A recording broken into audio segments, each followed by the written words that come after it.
Hey, welcome back to the TTP Field Manual podcast. I'm Joshy. With me is Jonny. How are you, mate? Oh, I'm pretty good. How are you? Pretty all right. You know what we're going to be talking about today, Jonny? List building. List building. We are going to have a few list building tips that I think are worth knowing or keeping in mind for when you are getting started. I have, wait for this, 15 of them. Nice. Some of them are like parts of the previous one, though, like a 1.5, but we'll call them 15.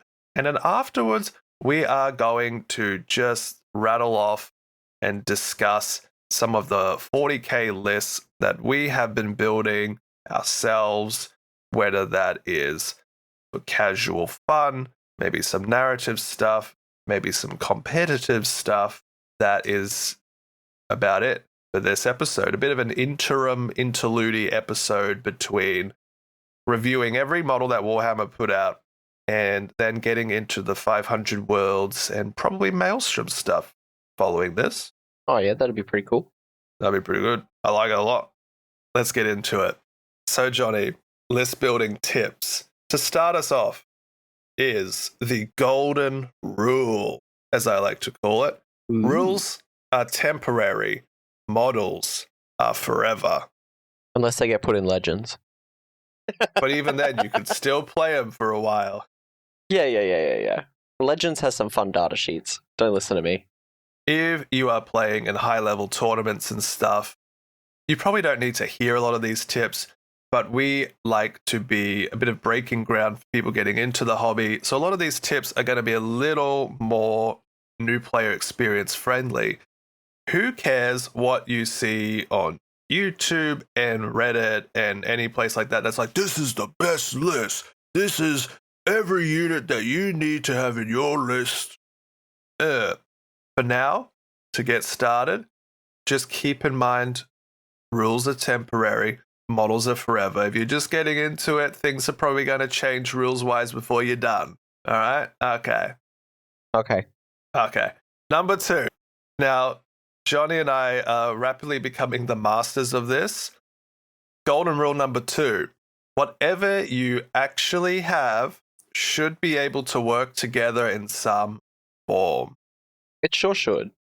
Sure should. There's so many by now. Detachments. There's some sort of playstyle for every aspect of the army.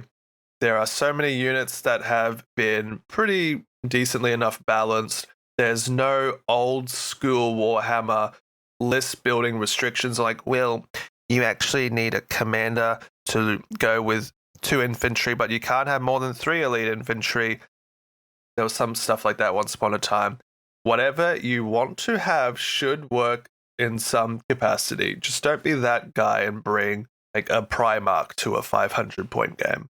I mean, if you do, you'll probably lose because that's your whole army, right? Yeah.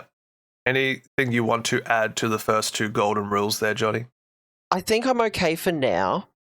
I think we've got more that'll come in the next couple of rules, right?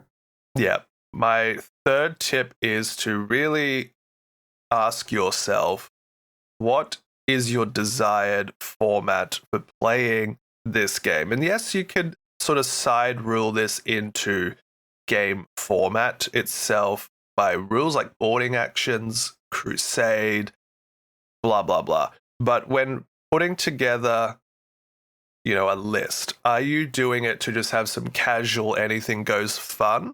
If so, don't take it so seriously. Is this for like a narrative game? I have more on this later.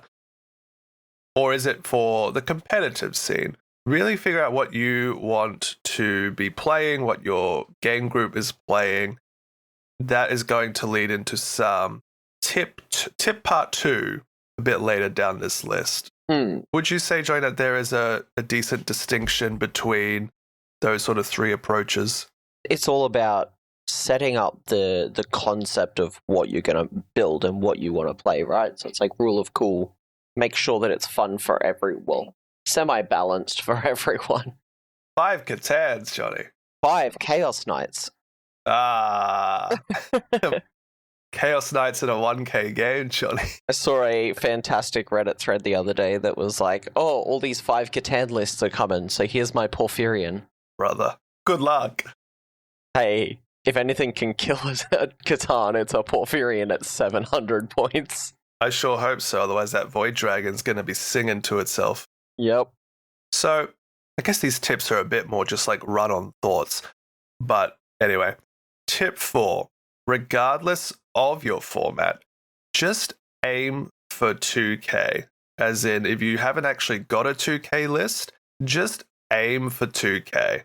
And if you have reached 2K of your list, or like you've got all the models to play a 2K game, like bloody hell, make sure you've built it, painted it, and played it before doing more. Unless you're like really sure that you'll get, value from getting more, because oh my god, like we're bad for it. We love getting all the models and having all these projects, but not everything ends up being done. And then some people are like, oh, I'm in too deep. I can't handle all of this. I bought too much stuff. Just start small. Just start with your one list. You're like, I want 2K of Space Marines. Okay, I got this, I got that. Let's build it, let's paint it, and then play it before doing more. That would be my, especially beginner, big tip. I do have to say I'm terrible for this as well. I can't possibly agree that you should wait and paint everything before you move on to the next project, because let's be real, none of us will. But it's a very good goal to have. Yeah, I guess. Like, think of this. You and I play this game most weekends, or at least once a fortnight. We know that we're going to get a good return of investment from having other armies and getting models. Sometimes they are 3D printed, sometimes they're given to us at discount. We got maybe a little bit more than we ought to, but we know we're going to actually put it to use. Yeah. Now, they're not all fully painted, but I have met many people, and I've seen online a lot more people that have maybe a little bit of FOMO. They pick up this, they pick up that, but they don't build it, or maybe they don't finish building it. They certainly don't finish painting it, and then they have a bit of a doom boast. Oh, I've dug myself too deep of a hole. I don't even play this game. And so I think if you are trying to get into the playing of it, just aim for 2K. Yeah. That's big beginner tip. That's big beginner tip. But if you are starting out and you're wondering, how do I really start? Like, what's the good bang for the buck? It's very simple. Tip 5, go for your discount boxes. Who cares necessarily about what's in it, but you will save money. And you can just get one box and see if you even like it. This is big beginner tip number 2. You can get combat patrols. They usually range from the 300 to 500 points mark. Battle forces, a bit more limited, bit more expensive, but they're around the 500 to 900 points mark, depending on your faction. Army sets, which come with special courtesies and such, are somewhere in the middle. But if there's no discount box available to you, there is a old hammer style of approaching building an army, which is just get a character and 2 units of infantry to get started. See if you like it first. Big beginner tip number 2, just get a box, get a discount box, and see if you can crack through that first. Yeah, build up slowly. Tip 6, this is a big Johnny +1 tip. If you're playing casual, don't worry about things like the meta chasing and what's actually powerful and what synergizes perfectly and will win you the game. No, it won't. Just go for the rule of cool, eh? Yeah, have some fun. That's what we're all here for, right? Have some fun. Bring a Warlord Titan. That's a little out of people's points range. Give me a good example, my friend, of playing for some casual rule of cool fun. What comes to your mind when you think of when you've done this? Anything Chaos Knights. Jokes. I'm going to be that guy from the Umbrella Acad. Elaborate. I think a big one is something that we plan on doing in the very near future, right? Where we're bringing a Fellblade and Felchian into opposition. The models aren't necessarily good on the tabletop and they're super overpriced, but hey, it's super cool to have a super heavy tank, right? That is a great example, actually. Especially when you consider that it's all Terminators I'm bringing alongside mine. I hate that for me. Everywhere I look, everyone's like, Terminators, they're not even that good. They're so mid. And I'm like, No, I'll make them work. I'll make them. You'll see. Tell that to 30 Scarab Occult Terminators being one of the dominating lists for Thousand Suns. Okay, for Thousand Suns, I'm talking about my Marines. I know, I'm just giving you an example of the fact that Terminators aren't necessarily terrible. I versed 3 Death Shrouds, deep striking 6.1 inches away from my sister's battle tank because of the Bloody Affliction combo, and they proceeded to slice through it with about 20-ish wounds to overkill. Oof. Oh, I know. I thought they were for infantry. They're called Man Reapers, not Girl in Tank Reaper. Anyway. That's not good. This is one that we definitely see a bit more of in some of the other Warhammer games, but you will definitely run into it in 40k as well.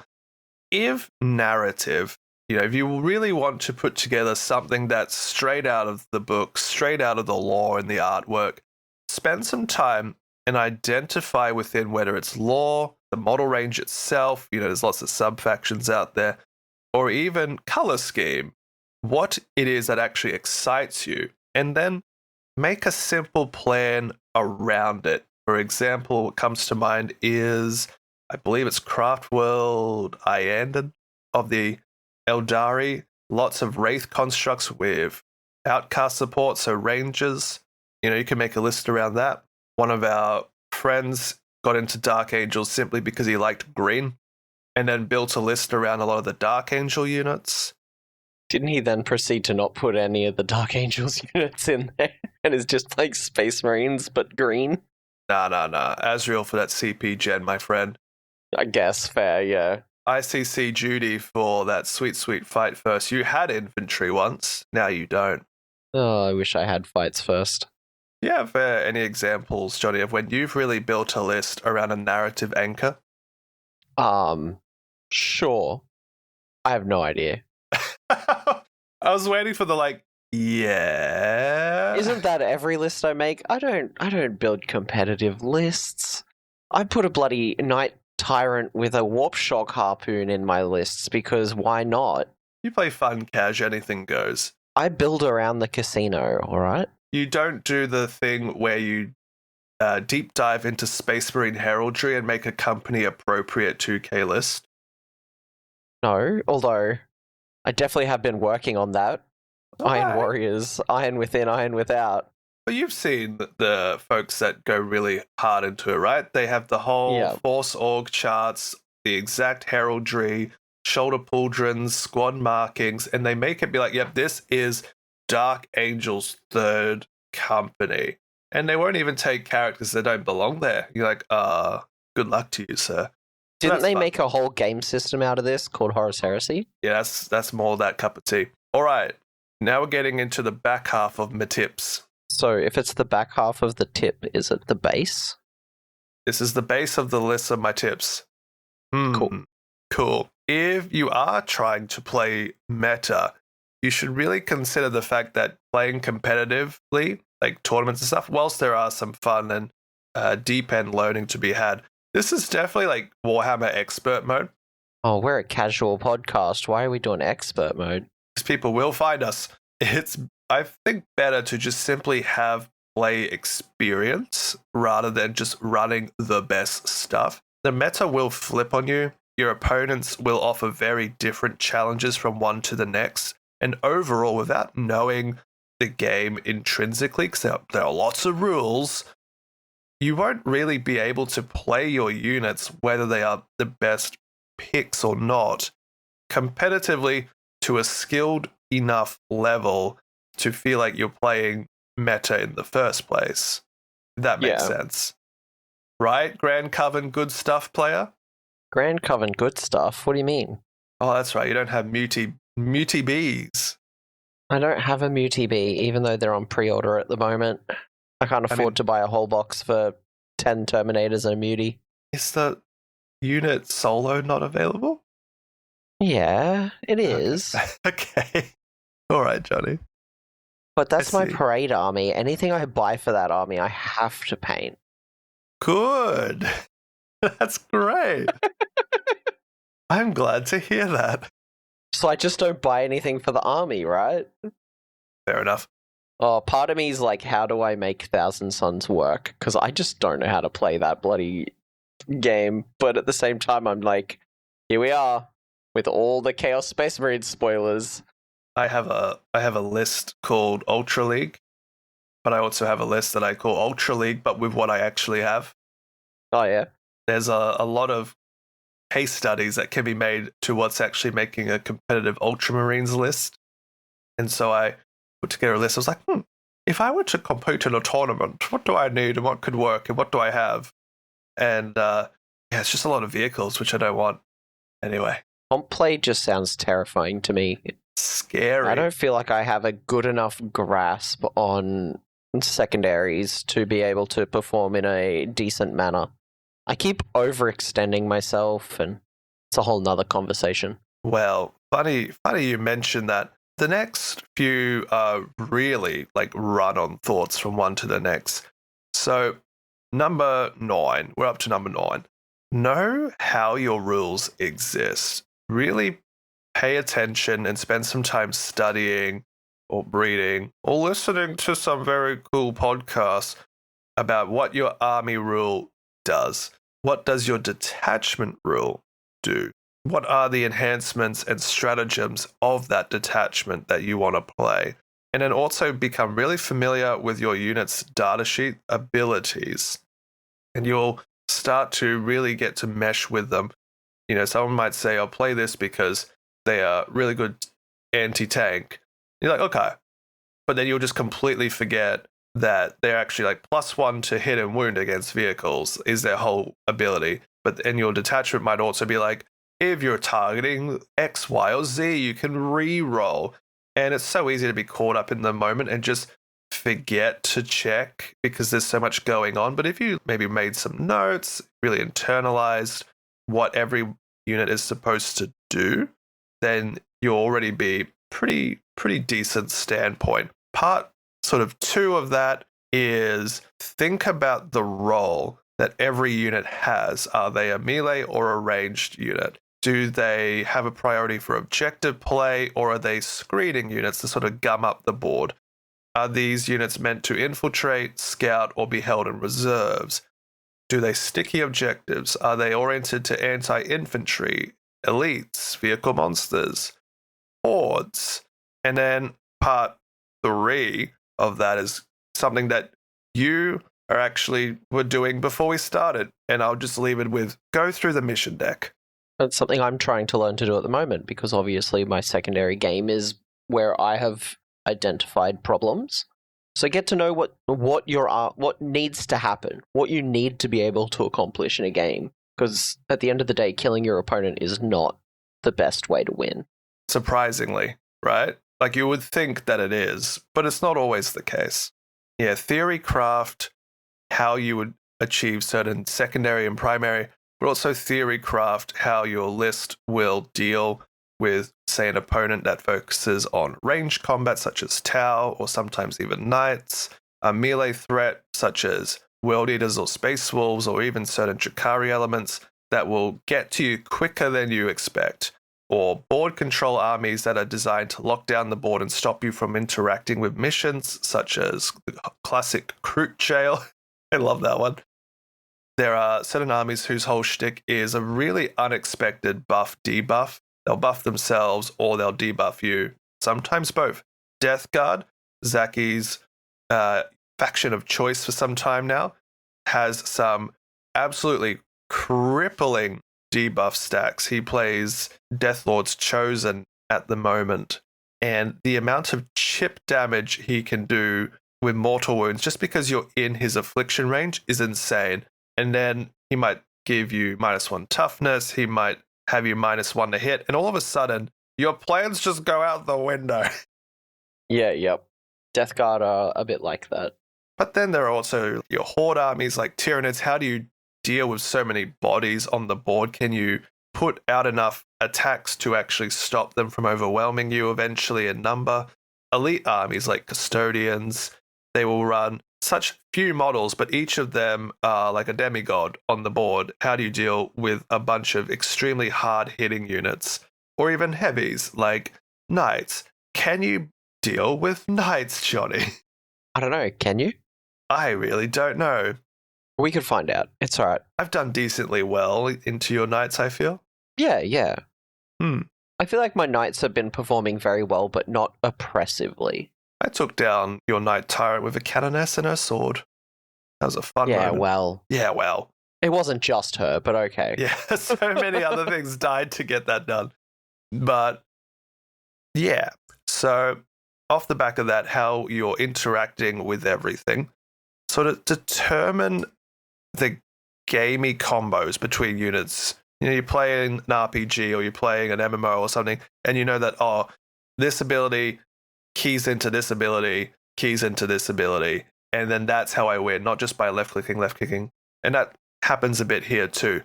There are certain units in your force that could do certain things that I like to call AP stacking. For example, Castigator for Sisters shoots a target. One of the targets you've hit, you can put on a +1 AP for other units to shoot at, and then they get that +1 AP. And all of a sudden, bolt guns at 411 sounds a lot more appetizing into a piddly bunch of infantry than 401, you know? Yeah. I like to personally put a little list in my notes of which units benefit from which stratagems. You might have a fight on death stratagem, but you want to keep those dollary doos handy for your melee beat stick army. So at least if they get, say, charged, there's a chance that they get to go down swinging. But if you spend that, on a unit that's not really designed for it, you'll be like, why did I spend that stratagem? It sucks. No, you probably just put it on the wrong unit, etc., etc. I got a couple more, but Johnny, do you have anything you want to chime in with? I think you're hitting the nail on the head. Thank you. Honestly, I agree with a lot of what you're saying. I think when it comes to list building, keeping your objective for the game in mind is super important. Working out how you're going to accomplish your actions, how you're going to accomplish your position-based secondaries. Like, I know that a lot of casual players will ignore the idea of strategic reserves, but I think they're actually super important. Between deep strikers and strategic reserves, almost half your army can be in potential off the board and able to come in a different way. And you've got secondaries that need board edges. You've got secondaries that require your opponent's deployment zone. You've got secondaries that require you to be in buildings or on objectives or pushing at your opponent. And positioning's so important in this game, and not getting shot off the board in the first turn or two is so important that thinking about these things before you even start list building is so important. Off the back of that one, which was very good, thank you, I would say stick to whatever list you do come up with for, a game or two at least. Play them. And then afterwards, debrief with your opponent what they thought of your list, what worked, what maybe didn't, what was oppressive, what wasn't, and reflect upon it yourself as well without people telling you what went well or what didn't. Have both avenues of feedback. And then I would say between games, until you're really confident in your list, I would say change no more than 1 to 2, maybe 3 if you have lots of units in your army at a time. Because learning your specific units and being able to know how to best apply them as tools to your problem again and again will help you both understand the potential of what you have put together and understand the game better as a whole. I know from myself, too much shifting between detachments and, boy howdy, armies, and you kind of become unbalanced in your approach to the game. There's a lot of information in your brain and you won't be able to remember everything. For example, I play Necrons often with our sort of more fun sort of multiplayer games or our narrative games because they're just a fun, lazy time. I play Sororitas more competitively than my other factions. I play Space Marines for fun when I just can't be bothered thinking much. And I was like, I'm going to oath the moment this one now. And then just point and shoot and kill. And I have Eldari, which I don't even play. I just like them. Having all these different rules for 4 factions in my head, I'm like, oh, Lord help me. Who had the thing? Who had the ability I'm thinking of? So Try and stick to 1 or 2 lanes at a time. Don't tweak your list too much, and really get to learn your particular subject within the game before tackling on the next one. You know? Yeah, yep, for sure. Yep. Especially when you get to the idea of playing quick, knowing what your army can do and like a general profile layout, plus your army rule and your detachment rule, like knowing them off the top of your head is going to speed up your gameplay so much. Absolutely. That's what Zaki and I are doing at the moment. We meet up once a week or fortnight at a local game store and just focus on playing the same sort of lists, trying to get quicker. And we are. We definitely are getting quicker. We're probably squeezing in a whole extra battle round in the same time frames week to week, which is good. Yeah. But we've just said a lot about, thinking about strategies and abilities, and that might be a little overwhelming. Here's another approach that I like, a sort of second way of thinking about list building. Math. Let's say you have lots of units and you don't really know what to choose. A mathematical formula that I really like, not that I necessarily adhere to it, but I think it's a nice way of thinking about it, is that roughly 1,200 to 1,500 points should be what you want to bring, what you think is cool, what you want to see on the table. You want all Scorpec destroyers? Okay, if you want, why not? But the rest of that list should be viable game pieces. It's all what Johnny was tying back into. Your objective plays, your reserves coming in on the board edge, all the infiltrators and move blockers, all the things that are going to give utility to your force so that what you think is cool can do cool stuff. Secondly, you only realistically need between 30 to 50% of your force at minimum to benefit from whatever detachment you choose. Not every unit needs to key off the detachment rule or the stratagems. It would be nice, and you can definitely do it. But it's not necessary. No, it's not necessary, especially if not all of your army is meant to be doing combat-y stuff. You won't have enough CP in the 5 battle rounds to have every unit proccing every stratagem all the time. You just need to focus on those little wombo combos and have those CP for those units. And then the rest of your army go in cleanse, sabotage, recover assets, engage. But we love to cleanse, sabotage, and recover assets. No, we don't. War chores, I've heard someone call it. If you can work out how to do them efficiently, I think that's the big thing I'm trying to focus on. It's such a big amount of points if you can get them off. Oh, absolutely. It makes a load of difference if you are a point or two down, but all of a sudden you're only on 1 objective, your opponent's on 3, which was my game the other night. Oh, well, would you look at that? I just scored 2 points on cleanse on that 1 objective I'm on. Oh, boy. I win. Hey, and I bet you felt real good that you cleansed. I'm always about my hygiene, friend. So I have one final tip, and this one is not necessarily about list building, but about playing the game as a whole, and that's just sportsmanship. Have fun, twits. End of the day, it's a game simulating some epic factions doing some epic battles. Feel it, enjoy the interactions in it, even if it means you lose. Hype your opponent's victories as well, the cool things your opponent does, and they will love to play with you again and again. They will think, wow, what a great person to match with. It's not you versus them, it's your models versus their models. Have fun. Yeah. And it's, furthermore to that, it's a long game. Help your opponent.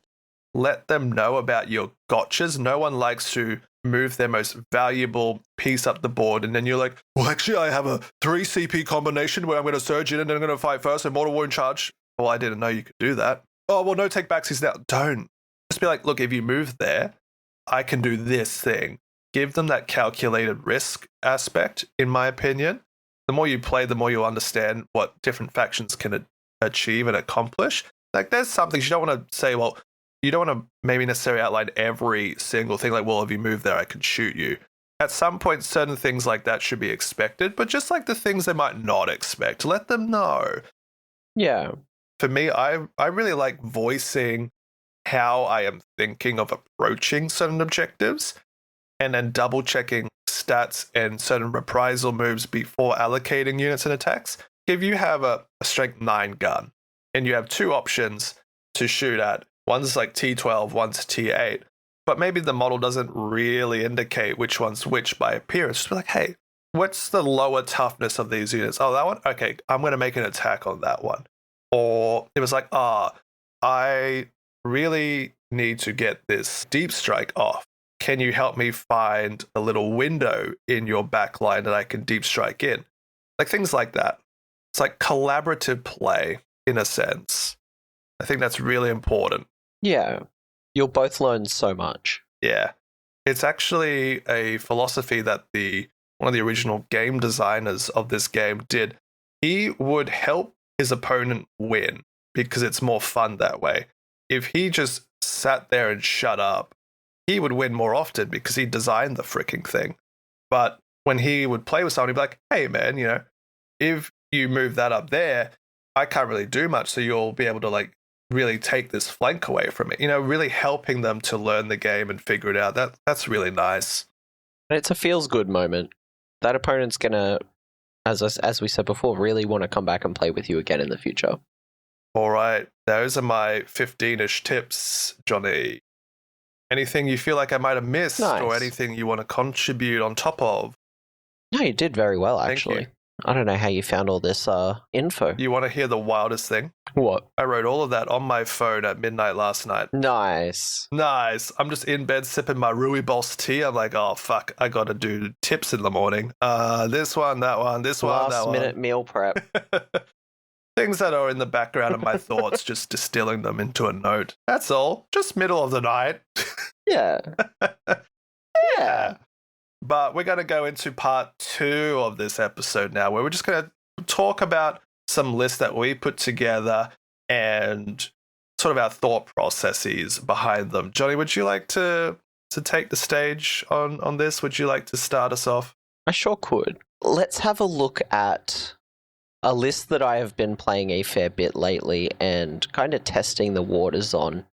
There's been a lot of different ways that I have played this specific Chaos Knights list, and it continues to evolve and change as I attempt to make bad data sheets work. I know where you're going with this. Oh, do you? Yeah, but go on. I'm sitting for it. Cool. So we're going to be talking Chaos Knights, specifically Iconoclast Fiefdom. And this has evolved a lot over time and is still very much in the testing phase and is mostly using models I actually own. So you'll notice a distinct lack of Nurgle demons in all of my lists for Chaos Knights because 1, I don't own them, and 2, I don't really plan on owning them, even though they are competitively optimal. Which is a large portion of why I end up playing Iconoclast Fiefdom as opposed to the other ones, because it gives me access to the sort of things that I need to be able to perform well with knights. I feel like the war dogs outside of the carnivore and partially the stalker are in a state of imbalance at the moment. And it's the same with the big knights, honestly. Like, our internal balance is kind of terrible. When you actually look at it, there's only like 3 or 4 data sheets that actually get any play, and that kind of sucks to me. So let's make some knights work that don't. The most recent iteration that I played was focused around 4 big knights, and I was trying out the Abominant. The Abominant is in this weird situation where it is the cheapest of the big knights. It has okay performance in melee and range, but it's kind of this like debuff, mid-range, mortal wounds-ish sort of vibe. And I really wanted to see if I could like spread that psychic aura and, keep it alive as long as possible to, deal out some mortals, do a little bit of damage here and there, and just kind of be oppressive. So I started by thinking about my objectives. How am I going to accomplish things? How am I going to do actions? And Chaos Knights definitely have an interesting mechanic around doing actions, because Titanic units can do actions and still shoot, meaning that my bigger gun platform knights can kind of like chill out, do an action, shoot, and then I'm not worried about them charging. So it's not really a problem, and it doesn't really stop me from doing things. So I do have 2 gun platforms that I've put in the list. We have a Knight Despoiler with the Gatling cannons. It is It's the best data sheet we have. Everyone's running 3 of them. I'm not. I'm running 1. I think it's a lot of fun, and it does serve a purpose, but I feel like running 3 of them is removing a lot of the fun your opponent can have from the game. Because 36 shots downrange is crazy, especially at 2 AP and 2 damage. Its ability to get lethal hits or sustained hits from this as well means that it can punch up and out as much as you want. Like, it's an oppressive piece of equipment, so I'm only bringing 1. The other gun platform that I'm bringing is a Knight Tyrant. This is probably my favorite model in the entire codex. Not because it's particularly powerful, but because of its like casino cannon, huge damage gameplay. Like, it's the closest thing I can get to a Porphyrion without paying 700 points and $1,000. So the Knight Tyrant is a amazing, fun, stupid piece of equipment at over 400 points. And then I threw in 2 Abominants because I wanted to spread this aura. I wanted to really test the Abominant's capabilities and see how it would act. In my next game, I would probably swap one back out for a Rampager or a Lancer, something with a bit more melee punch. But at the same time, I don't know if I necessarily need to, because there's a lot of punch in that Tyrant and Despoiler. What this leaves me with is roughly 500 points left. Oh, I see where you're going. But yeah. Yeah. Iconoclast Fiefdom lets you put 500 points at most worth of damned units into your army as meat for the grinder, so to say. The idea is that if cultists are near your knights, they get a little buff because they're near their giant dreadlords, and at the same time they can do ritual sacrifices to buff your knights and give them lethal or sustained hits. In terms of enhancements, I have given the Despoiler the Profane Altar, which is the ability to get lethal and sustained hits from its sacrifices, which just turns those Gatling cannons into murdering chaff.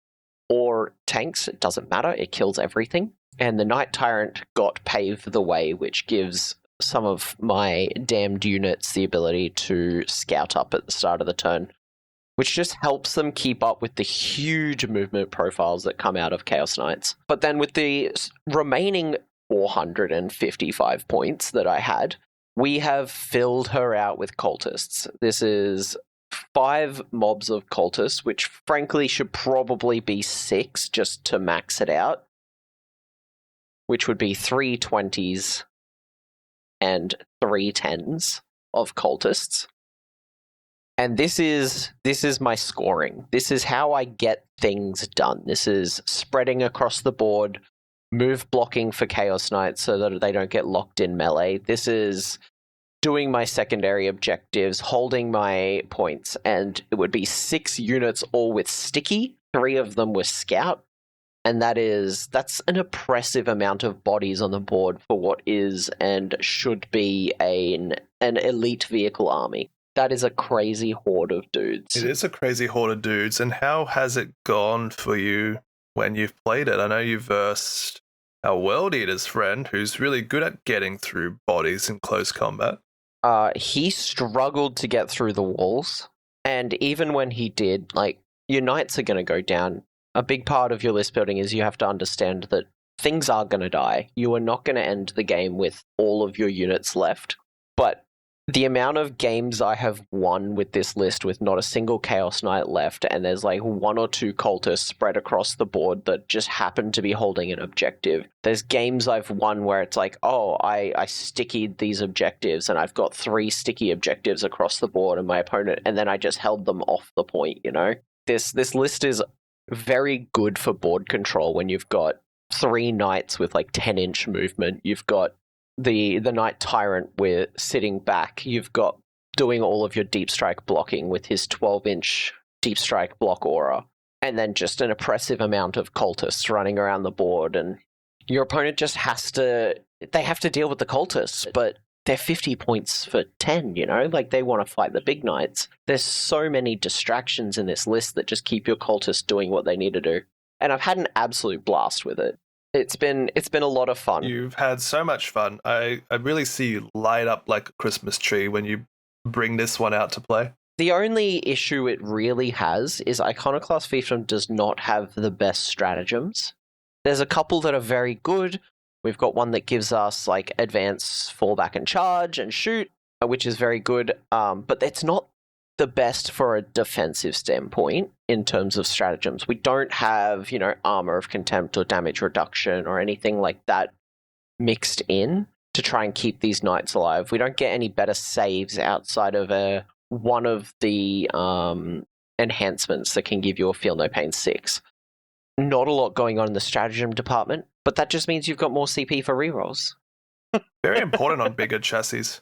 Yeah, for sure. And there is a 2 CP stratagem to get back a damned unit into reserves when it dies, which is very good because it means that instead of dealing with 6 units, now they have to deal with a 7th. And that has come in clutch many times where I've been able to put a unit on the side of the board, get to an objective and take something, or, you know, get to the back line on turn 4 and take an objective off my opponent. So no, this has been my kind of big focus on list building lately, is how can I make this like horde / elite army work? I think it's going very well, very fun, very flavorful, bit more unique in the tapestry of game plans for this faction. Yeah, for sure. But yeah, that's my first list. So we've got 90 cultists and 4 Chaos Knights. Love it. And another secret thing that I really like about this list, you have to remember like 3 data sheets. True. You've got the Questoris chassis, you've got the Dominus chassis, and you've got the cultists. That's it. Which means you only have to really remember 3 toughnesses. Everything pretty much hits on 3s, except the cultists. Like, it's such an easy army for remembering your stat lines. You don't have any war dogs, so you're not remembering half of your abilities that have like the aura effects. It's really just, what can this knight's weapons do? Which makes it very easy to like learn the game with, frankly. Very cool, mate. Good breakdown. What about you, Joshy? You got a list for me? Oh, I got too many lists for one episode today, but Oh, we'll only get through a couple, but that's fine. I've brought up a very fun list, something that I would put in the narrative mission campaign approach, or like a very casual fun. This is a list that just seems like a lot of fun to me. Is it good? Maybe. I think it has legs. It has legs? There's a lot of legs, a lot of blue legs. Nice. I call this list, in the realm of Ultramar, there is an ultra-large library, but Zinch is not allowed a library card. Alternatively, Space Marine 3, we're still blue, dubba dee dubba die, heretics. Signed, Titus and the Bro Squad. The hell of a title. That's something that you'd see in a 40k tournament. It's really long title. So, my little Space Marine flaw is I don't like their vehicles much. They're alright. I think they operate well. I personally am not a fan of visual elements of the new flying tanks. That's just me. Were I to have one and build it and paint it, I would like it more. But I'm not in a rush to go buy them, is what I'm trying to get at. Yeah. So I gravitate towards playing Space Marines with an infantry focus.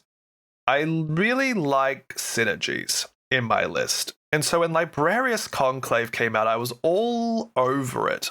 You could play it elite, you could play it primarily infantry focused. and you can play it with a lot of buff stacking. Chef's kiss. Every round, you get to choose from one of 5 psychic disciplines. There's things such as pyromancy, telekinesis, biomancy. Whatever you pick gives a buff to units affected by the psychic keyword. The plan is that you attach librarians or even inquisitors to units so they can proc from this. It'll be things like, +2 the movement, +1, -1 to a number, that kind of thing. Yeah. A lot of the enhancements are targeted for librarians. I think all of them are actually. All of the stratagems are keyed around predominantly psychers or being just nearby them. Depending on which psychic discipline is active for the round, each of the enhancements and stratagems have like a secondary component.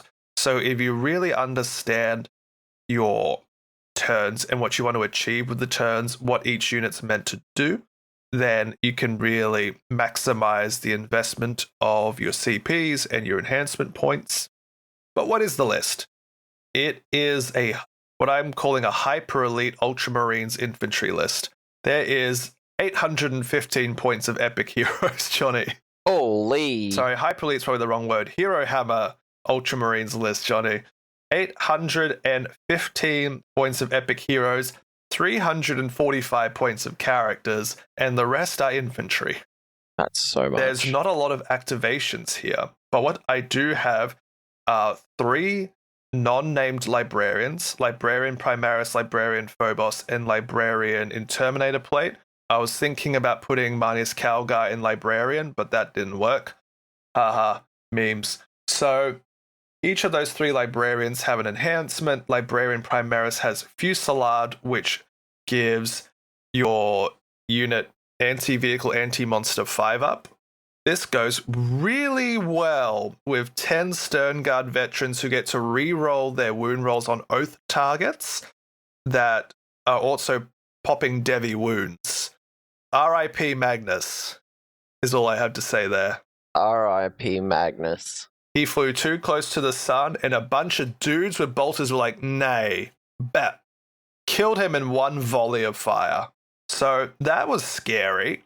It's a 300-point brick, but the Librarian does offer an invulnerable 4 save to the unit, so the Sternguards actually get some survivability. They don't normally have one of those.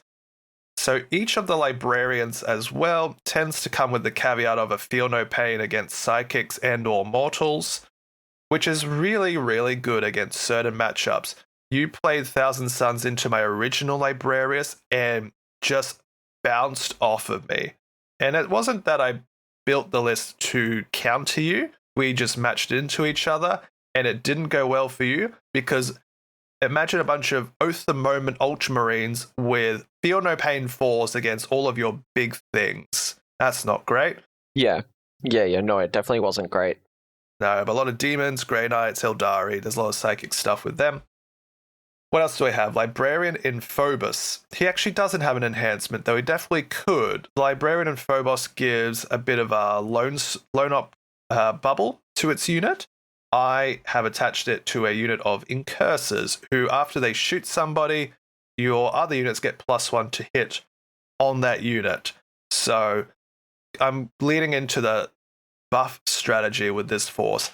I have a lieutenant with combi weapon to do a lot of objectives for me, but his ability is at the start of the game, you designate an objective. On that objective, units who are shooting units that are on that objective, you get to... Sorry, it's just a whole attack. So melee, rage, you get to reroll wound rolls of 1 on that objective. So you designate the mid-board and you go scrap it. So long as that combi weapon guy is alive, you're getting to reroll those precious wound rolls of 1, and that's gnarly. So what Ultramarines do best is rerolls. Yeah. We're all about that competence. We want to make sure we set an objective and get it done. Librarian and Terminator armor, which gives his unit sustained hits 1, is given celerity. So the bearer can advance, and if Biomancy is active, they can charge in a turn in which they fell back. If they didn't fall back, celerity still allows them to charge in the turn they advance. So that's nice. He's leading a 10 brick of Terminator assault squads, each with thunder hammers. Now, they hit better now. They hit on 3s. I think they were 4s before. But that is 10 thunder hammers, strength 8, AP 2, damage 2 with Devi wounds, getting some sustained hits. And that's crazy. And yeah, it's crazy because they also are getting like the feel no pain from the psychic stuff. They are invuln for themselves, and they have 4 wounds because the Thunderhammers have storm shields. Crazy. Seems like a huge blob of grossness. Following huge blobs of grossness, we've got the bric-a-brac, Manius Calgar old datasheet with his 2 Victrix buddies, being joined by Kato Sicarius, who is a fantastic duelist with 3 different weapon profiles, a strike profile to do 633 Devi wounds, the coup de grace for 522 precision, or sweep, for 9 attacks, 521 sustained hits. Dude allows you to do reactive moves for the unit. You can heroic intervene for 0 with Mr. Kato Sicarius. Manius Calgar himself gets to shoot and declare a charge in which the unit advances or falls back. If you try and precision out Manius Calgar, his Victrix give him feel no pain. Oh yeah, I also added a unit of actual Victrix guard, Johnny, with all the little champions in there to give that go turn some extra attacks and strength. The actual honor guard actually allow the unit to be -1 to wound if they are being led. Oh, look at that. They're being led by 2 people. And then if they do lose a model in your opponent's shooting phase, they get to surge move. Man, where my list was so simple, yours just does Right? everything. But we're not even done, Johnny. Gilliman's here too for double oath, and he is my anti-tank.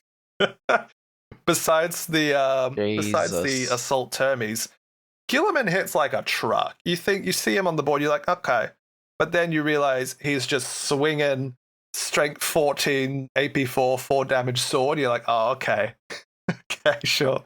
Well, it's Daddy's sword, And right? that's his big old hand. The Emperor's sword is 14 attacks, hits on 2s, 832 dev. Oh, and he gets loan up if near units, and he gets to hop back up on a 3 if he dies first time. We're still not done. So normally with Ultramarines Librarius, you can attach old mate Tiggy, who has fantastic discounts with his strats. Really good on Blade Guard. But, well, would you look at that? Wardens of Ultramar, there's a Psyker in that unit. Nice. The Wardens of Ultramar, new unit. If they got the banner guy, you get better OC and leadership. When you start the game, there's a fleet commander in the Wardens that allows you to redeploy 3, and you can chuck them up into the stratosphere if you want to do that. Oh yeah, Captain Titus is here. He's really good. He's got that anti-infantry 2 profile with his 8 attacks, hits on 2s, 512, anti-infantry 2, sustain hits 1. If he's actually he doesn't even need to lead, he just has it. Yeah, so he's there.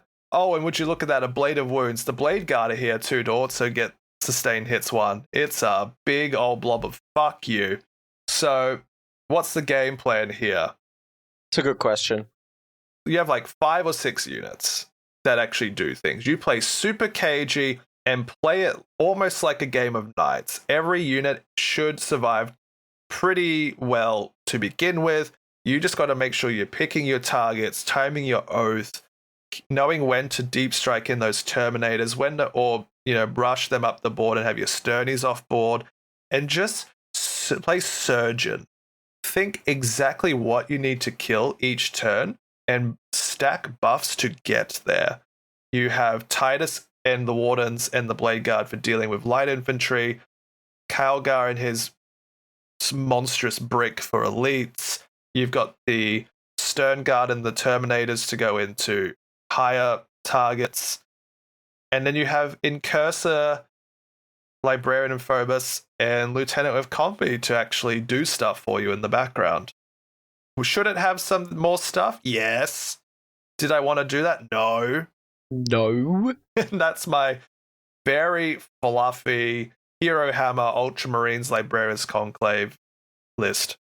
Seems like an absolute blast, I'm not going to lie. I would have a lot of fun with this. I had a lot of fun with the not very Herohammer Ultramarines that actually still somehow had like half of this at least in the list, and it was fun.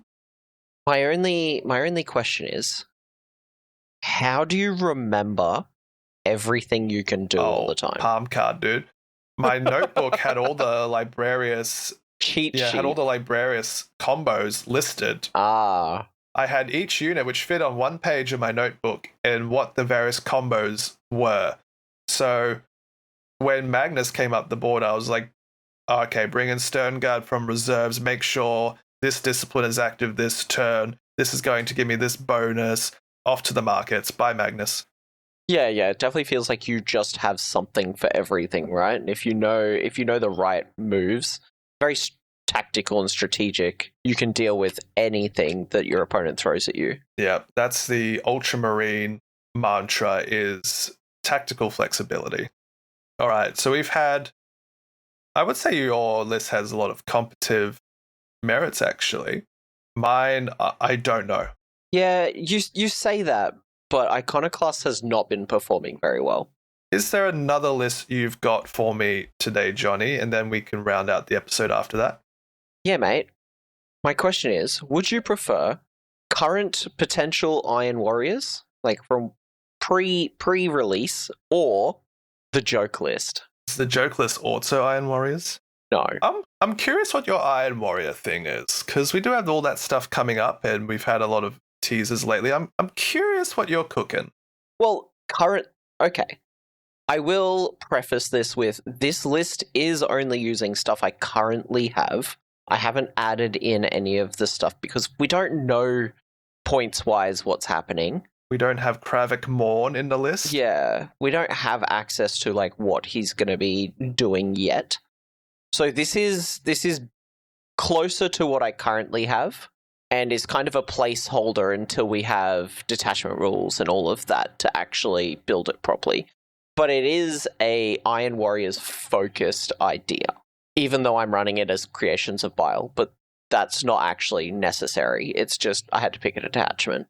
The beauty of it is I can run most of the potential detachments currently out with this list, so I have that flexibility. So it is a very generic kind of Space Marines list at the moment, with a good portion of vehicles and infantry. But you will definitely see some Iron Warriors vibes in amongst it all. We will start with Battle Line, because we need to be able to accomplish things. Again, like trying to start with 200 to 300 points of Battle Line / infantry that can go do things, that can go do objectives, has a purpose for where it needs to sit. And we have a squad of cultists for their home field sticky objectives, and 2 squads of legionaries. Very generic. Legionaries are some of the more cost-efficient battle line in the entire game for what you get out of them, with 2 OC each, so you've got OC 10 in a single unit. It's pretty solid for just like getting around and doing what you need to do. For my big distractions / like deep strike, problematic, or moving around stuff, I do have a 10 squad of Chaos Terminators. Ooh. And I have opted to put them with a Sorcerer in Terminator armor. Now, the reason I have done this is twofold. One, the Sorcerer gives them the ability to reroll their advance and charge rolls, and making that deep strike charge is super important a lot of the time for getting board position. So I wanted to make sure I had a way to re-roll their charge rolls. But he's also got the Death's Hex, which is when the Psyker shoots something, he can debuff them and improve AP against that target, which is it's pretty solid. The Sorcerer and Terminator armor, not super great from like an Iron Warriors theme part, but I mean, everyone has Sorcerers, and Terminators are so Iron Warriors. On top of that, we do have 5 Chosen in a Rhino, with a leader. At the moment, I've got Fabius Bile in there, but that is kind of a placeholder for what we see with like Morven Val and what might be happening. One of these characters will get swapped out for him. Morven Val? Not Morven Val. Fucking whatever his name is. What's my girl doing? Oh, What's my mate. girl doing over there? I don't even know how that name got Rubbing in my dawn, head. mate. You know, Kravik, that's it. The Craven one. Mate. Her wallsuit's too pretty for an Iron Warrior creation. Yeah, right.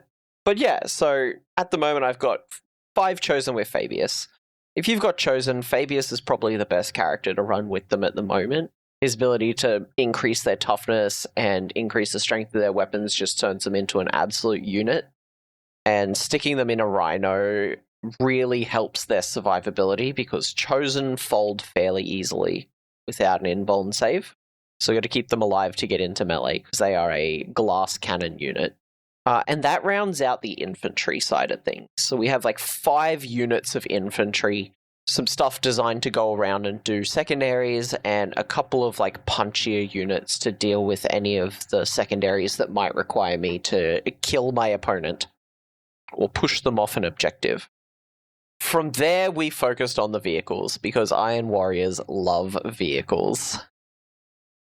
And these will definitely change when we get access to defilers, potentially like mutilators and everything else that's coming, as well as potentially some demon engines as I manage to get my hands on some. But at the moment, I have 2 Chaos Predator Destructors. These are your autocannon variant. They're solid, probably the better of the Predators that we have. The Annihilator with its twin las cannons is still just like more las cannons, whereas the Destructor gets you las cannons and an option for killing infantry. For actually dealing with the destruction of vehicles, we have 3 Chaos Vindicators. Oh, Lord. This guy is my jam. I love this guy. Who doesn't want their tank to have a giant dozer shield on the front? Dozers, dude. So much damage. Oh, yeah, this is what we have for anti-tank, and frankly, it's cool as. It's 185 points of armor melting Very armor. cool. And it does have the blast keyword, so even after you destroy all their vehicles, he's not completely useless into infantry. And if it hits, it's definitely killing whatever After body that killing all was. the vehicles. Yeah, you got to think about the future. Which left me with a few points, in which case I picked up a Hellbrute. I think the Hellbrute is a very cool model, as much as it's very old. Fingers crossed. My idea would be to keep this guy kind of in res if there's any room, because he is fairly slow, and be able to like put him on the side of the board close to someone. His little aura buff is very cool, and if I can get him near the Terminators or the Chosen, it's just going to increase their ability to kill so much by giving them the lethal hits and sustained hits from Dark Pacts. But even though he is fairly slow, I did want to try something a little silly with the Hellbrute. So for his weapons, I chose the Hellbrute Hammer and the Hellbrute Fist with Flamer. Oh, yeah. Mainly because of his Devoted to Destruction ability. If he is equipped with 2 melee weapons, in addition to its close combat weapon, you get to add 2 attacks to the attack characteristic of those weapons. So I can have that Hellbrute Hammer doing 7 swings instead of 5, while still having the option of a Flamer for a little bit of close range weaponry. So he can get in and he can scrap pretty well. And that left me with about 60 points. With those 60 points, I really have the option, depending on which detachment I play, of either chucking an enhancement on the Sorcerer and maybe a squad of Nurglings, because they're only 40 points and they're good little body blockers, or chucking in just like a Cultist mob if I can't find an enhancement I particularly care about, and just adding another unit that can run around and do secondaries. Cool. And that's the list. Nice and simple, very Chaos Space Marines, a good balance of infantry and tanks. In saying that, it's slightly more than 1,000 points of vehicles. It works. We like it. It's like 1,030 points of, well, 1,040 points of vehicles. I'm here for it. We'll have to see what happens with Eye of Terror stuff, eh? Yeah, when I get access to this new Defiler model, which is super cool, when we know what's going on with exactly what we're getting from Iron Warriors, the new Mutilators, I'm not sold on. only because I can see how much they cost in Legends. And that's got me really scared because 185 points for 3 dudes in melee is crazy to me. We'll see what happens. We'll just have to wait and see. That's it, right? All right, Johnny. I am going to have to round this out because I have a place to be. Is that a job? Yep. I have a couple of wee jobs to do. That's it. Couple of lists. We tried to focus a little bit more on decision making in our list building. Give you an idea of how we're thinking about, those different things that we talked about in those 15 tips, and really show how you can introduce it to list building and still have some fun with it without it just being, what is the most meta list I can make? Captain Titus and the Bro Squad. It's fun, right? Like, list building is actually so much fun to me. The idea of the challenge of making things work, trying to have a little bit of fun around it. You can do stupid things like the fun list, just to give you a spoiler, involves 8 demon princes. Oh. Which is the most I can manage to fit into a list at this point in time. Okay, cool. You can have stupid fun and still have some units running around that can do your secondaries or do whatever you need. But, like, if you want to get better at the game, you really need to think about what you're trying to accomplish over all 5 turns, not just in the turn you're currently playing. And unless you're running the kill or kill more mission, there's probably something else you need to think about than making your opponent's models go from 2,000 points to 0. That's it. All right. Thank you very much for listening, everyone. Thank you, Johnny, for being with me today. As I said earlier, 500 worlds and possibly Maelstrom stuff. Next, we will cover a little bit of list building per their detachments in amongst all of the coverage there. If there's a lull in all this 40k stuff, we might even do just another fun episode, a list of lists. I think maybe next month sometime we're going to have another episode of our sort of hobby journal, very cash, very relaxed chit-chat with Zach about what's going on. And I think we'll probably have a couple of comp lists to talk about, I would think. Oh, as in, like, talking about other people's comp lists or trying to build them ourselves?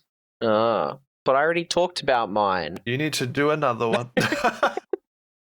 No, all good. There'll be more lists to come. I know this is a fun topic, so stay tuned. Have a lovely time. Check us out in the Discord.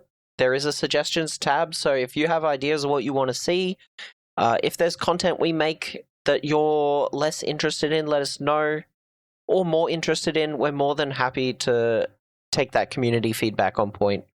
We are trying to slowly build up this community, so come and say hi and come and check out some of the cool works in progress people have been posting recently. That's it. Adios, amigos. Peace. Peace. Out.